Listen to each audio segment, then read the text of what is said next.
Magandang araw bagong Pilipinas, narito ang Police News Express sa oras na ito. Hindi nagpatinag ang mga tauhan ng Police Regional Office 3 sa gitna ng walang humpay na pag-ulan dulot ng habagat.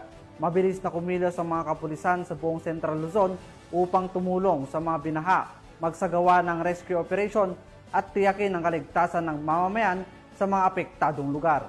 Nakatutok dyan si Patrolwoman Lixen Reyes sa Weran. Sa patuloy na pananalasa ng Bagyong Krising, agad na tumugon ang Police Regional Office 3 sa pamumuno ni Police Brigadier General Ponce Rogelio I. Piñones Jr., Regional Director, upang matiyak ang kaligtasan, kaayusan at kaginhawaan ng mga apektadong mamamayan sa gitnang Luzon. Sa lalawigan ng Bataan, personal na pinangunahan ni Police Colonel Marites A. Salvadora, Provincial Director, ang pagbisita sa mga evacuees na pansamantalang nanunuluyan sa Mariveles National High School at Kamaya Evacuation Center upang alamin ang kanilang kalagayan at tugunan ang mga pangangailangan. Kasabay nito, isinagawa rin ng iba't ibang municipal police stations ang masusing flood at water level monitoring sa mga ilog at flood-prone areas, habang ang Makabebe MPS ay nagbigay ng libreng sakay sa mga pasaherong na stranded dahil sa pagbaha. Samantala, sa bayan ng Pilar, Bataan, tiniyak ng mga pulis ang seguridad sa ginanap na pamamahagi ng food assistance sa mga daycare pupils,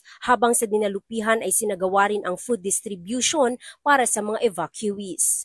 Hindi rin nagpahuli ang First Provincial Mobile Force Company ng Bataan PNP sa pagpapatupad ng police visibility umulan man o bumagyo. Nakaresponde agad ang matauhan nito sa isang nasirang sasakyan sa Roman Superhighway Hermosa upang ayusin ang trapiko at bigyang tulong ang motorista. Sa Pampanga, ipinamalas din ng Apalit MPS ang mabilis na aksyon nang mailigtas at madalas evacuation center ang isang bagong panganak na ina at ang kanyang pamilya sa tulong ng MDRRMO at Philippine Coast Guard. Sa Hagonoy, Bulacan, isinagawa ng Hagonoy Municipal Police Station ang forced evacuation sa mga high-risk areas upang mailigtas ang mga residente mula sa banta ng storm surge at patuloy na pagtaas ng tubig dulot ng Bagyong Krising.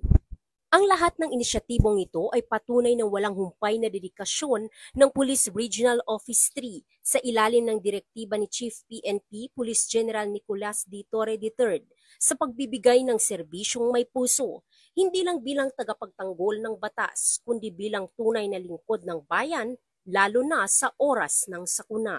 Mula dito sa gitnang Luzon, ako ang inyong PNN correspondent, Patrolwoman Lixen Reyes A. Saweran, alagad ng batas at nakatulot ng balitang pulis. At para sa iba pang napapanahong balitang pampulisya, laging tumutok sa Police News Network, alagad ng batas, tagataguyod ng balitang pulis. Ako po si Patrolman Julius Sam Akad, nagbabalita para sa Police News Express.